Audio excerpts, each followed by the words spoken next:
Hero अध्याय 11 भूल Bhulaiyaa. Layered Hamilton. जैसा आप सोचते हैं यात्रा कभी वैसी नहीं होगी। आपके पास मंजिल का विचार तो होता है, लेकिन आपको मार्ग कभी पता नहीं होता। कई लोग अपने सपने छोड़ देते हैं या उन पर काम करना भी शुरू नहीं करते क्योंकि वह जहाँ खड़े हैं वहां से उन्हें उनके सपने का पूरा मार्ग नहीं दिख रहा होता है।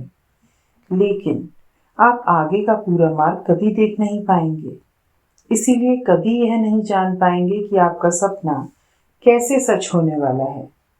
किसी भी सफल व्यक्ति को आज तक कभी पता नहीं चला कि उसका सपना कैसे साकार होगा। उसने तो बस विश्वास किया कि यह साकार होगा और तब तक कोशिश नहीं छोड़ी जब तक कि वह साकार नहीं हो गया। मैस्टिन कीप। मैंने कभी नहीं सोचा था कि मेरा जीवन ऐसा दिखेगा जैसा कि यह अभी दिखता है। मैं तो बस इतना जानता था कि मुझे यह ऐसा महसूस होगा, लेकिन मैं कभी नहीं जानता था कि यह इस तरीके से होगा। आपके सपनों का मार्ग भूल भुलैया में रहने जैसा है।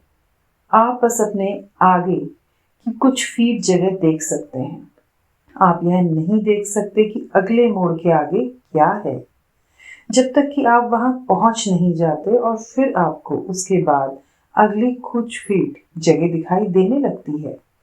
कई बार तो बंद गली सामने आ जाती है और आपको मुड़ना होता है। भूल भुलैया में कई बार आपको जादू से शॉर्टकट मिल जाते हैं जो आपकी यात्रा की गति को बढ़ा देते हैं। आपके सपनों का मार्ग भी ठीक इसी तरह आपके सामने खुलता है। लेन बीचली। कोई भी आगे का पूरा रास्ता नहीं देख सकता। आपको तो बस अपना पहला कदम आगे रखने की इच्छा करनी होती है और यात्रा पर निकलना होता है। मैस्टीन की। अपने सपनों को जीने की प्रक्रिया जोखिम भरी यात्रा का नाम है। यह देखना कि आगे क्या है। जिस भी व्यक्ति की आप प्रशंसा करते हैं, जो भी व्यक्ति आपको प्रेरित करता है, उसने किसी सटीक योजना के साथ यात्रा शुरू नहीं की थी। हो सकता है कि उसके मन में एक विचार, इरादा या अंतिम लक्ष्य रहा हो, लेकिन उसे जरा भी अंदाजा नहीं था कि वह वहां कैसे पहुंचने वाला है। भूल भुलैया में होना ही वह साहसिक यात्रा है जो आप करना चाहते थे। आप हर चीज नहीं देखना चाहते थे, आगे की हर चीज मालूम नहीं करना चाहते थे और आप अपनी अंगुलियां चटकाकर अपने सपने सच नहीं करना चाहते थे। आप तो यात्रा की चुनौती चाहते थे, क्योंकि सिर्फ चुनौतियों को पार करने से ही आपको सच्ची खुशी और संतुष्टि मिल सकती है, जिसकी तलाश हर इंसान कर रहा है। एनेस्थीसिया सौर। ऐसी चीजें हैं जो उस तरह की से नहीं होती हैं जैसा कि आपने योजना बनाई है। इसलिए आपको अपनी रणनीति बदलने और दूसरी राह पकड़ने के लिए तैयार रहना चाहिए। यह किसी भूल भुलैया जैसा है। आप आगे जाते हैं और आपको एक बंद गली मिलती है। यह देखकर आप पलटते हैं और दूसरी राह खोजते हैं, लेकिन इसके बावजूद यह आपके सपने को पूरा करने के अंतिम बिंदु तक ले जाएगी। जब आप अपने सपनों की राह पर होते हैं तो हो सकता है कि एक दीवार अचानक आपके सामने प्रकट हो जाए और आपको महसूस हो जैसे आप बंद गली में आ गए हैं और आपकी संभावनाएं खत्म हो गई हैं। लेकिन यह भूल भुलैया जैसा ही होता है, चाहे परिस्थितियां कैसी भी नजर आती हों। हमेशा एक और मार्ग होता है जिस पर आप चल सकते हैं। जब आप जानते हैं कि आपके सपने की सफलता भूल भुलैया के केंद्र में है, तो आप किसी भी अप्रत्याशित मोड़ या घुमाव से नहीं घबराएंगे, क्योंकि आपको पता होगा कि आपको अगले मोड़ पर ही सफलता मिल सकती है और ठीक इसी तरह आपके सपने सच होते हैं। John Paul DeJoria. हो सकता है कि यह सब एक ही समय में ना मिले।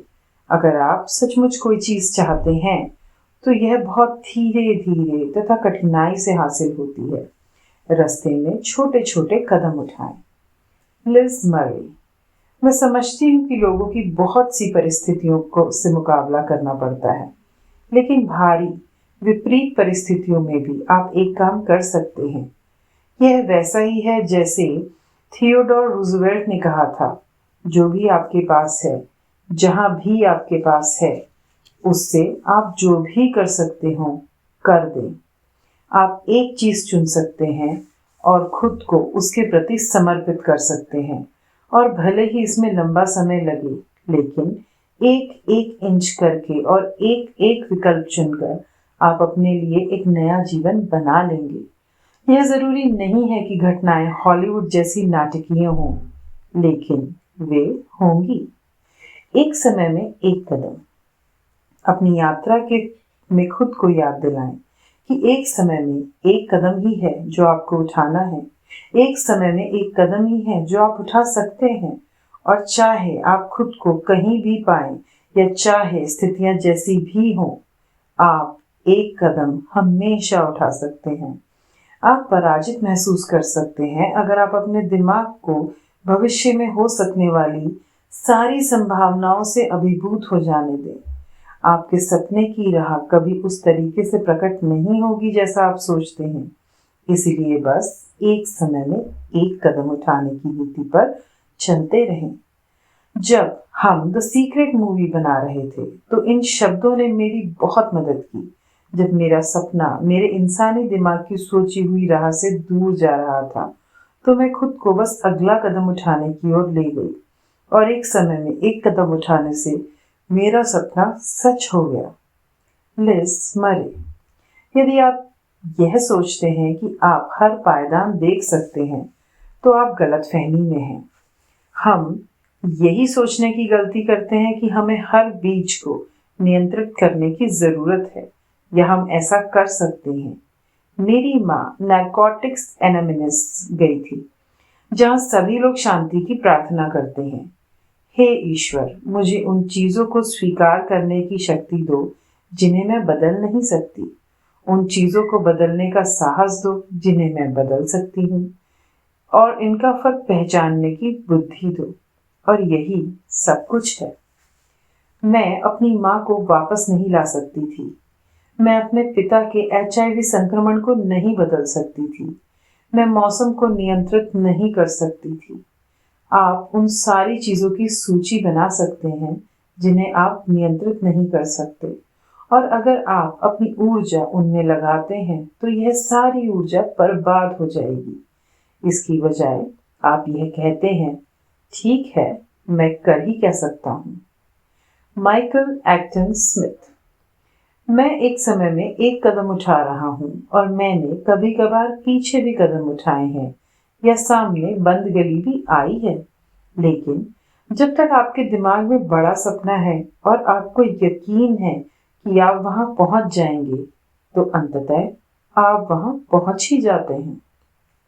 और भूल भुलैया में ही एक दिन आप मुड़ते हैं और अचानक आपकी मंजिल पर पहुंच जाते हैं। इसी तरह आपका सपना सच होता है।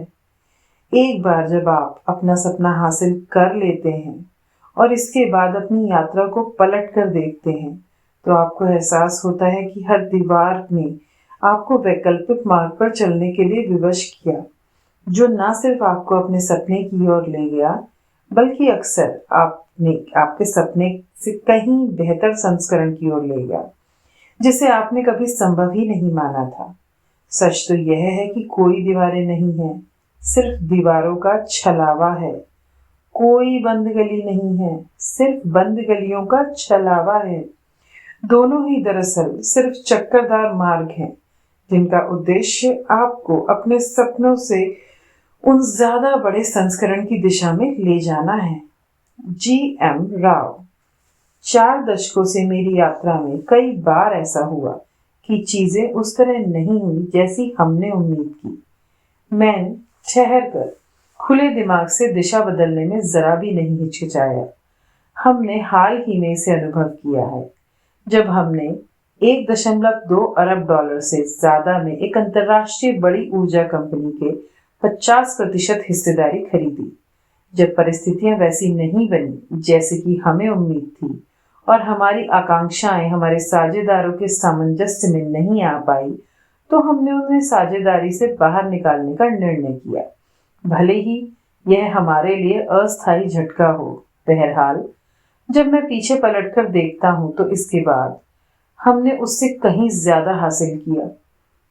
यदि इरादे में साफगोई है तो सृष्टि आपको पुरस्कार देने का कोई ना कोई नया तरीका सोच ही लेती है।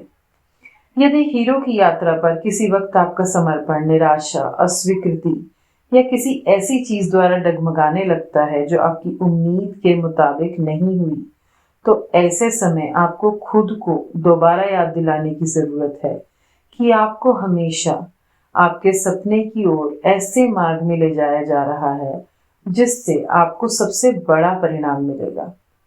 मैस्टीन की उद्यमी के रूप में एक शब्दावली है, पिवॉइंटिक, यानी महत्वपूर्ण परिवर्तन करना। इसका बुनियादी तौर पर मतलब है कि अगर कोई चीज काम नहीं करती है तो मैं महत्वपूर्ण परिवर्तन करने वाला हूँ, जो मैंने सीखा है उस पर अमल करने वाला हूँ और किसी नई चीज के साथ आने वाला हूँ। और हीरो की यात्रा दरअसल इसी के बारे में है। देखें कि क्या कारगर होता है, जो कारगर नहीं होता उसे बदल दे। दोबारा कोशिश करें और अंततः आप वहां पहुंच जाएंगे। John Paul DeJoria. सपने बदलते हैं। जब मैंने 1980 में अपने पार्टनर के साथ जॉन पॉल मिचेल सिस्टम की स्थापना की तो हमारा एक सपना था, अगर हम एक साल में $50 लाख कमा सके तो हम दोनों को $2 से $2.5 लाख मिल जाएंगे, फिर हम जीवन भर आराम से रहेंगे। देखिए, जब हमारी कंपनी का आकार उतना बड़ा हुआ तो हमारा सपना बदलकर ज्यादा बड़ा बन गया। तो यह जानना महत्वपूर्ण है कि एक बार जब आप एक सपने को हासिल कर लेते हैं तो उसके बाद आप दूसरे सपने की ओर चल देते हैं। यह विकास है। जब आप अपने हीरो की यात्रा के रोमांचक मोड़ों और घुमावों के बीच अपने सपने का अनुसरण करते हैं तो आप एक चीज पर भरोसा कर सकते हैं, आपने शुरुआत में जितना बड़ा सपना सोचा था, अंत में आपका सपना कभी उससे छोटा नहीं होगा। यह सिर्फ ज्यादा बड़ा बनेगा और ऐसे तरीकों से जिनकी आपने कभी कल्पना भी नहीं की थी। धन्यवाद, धन्यवाद, धन्यवाद।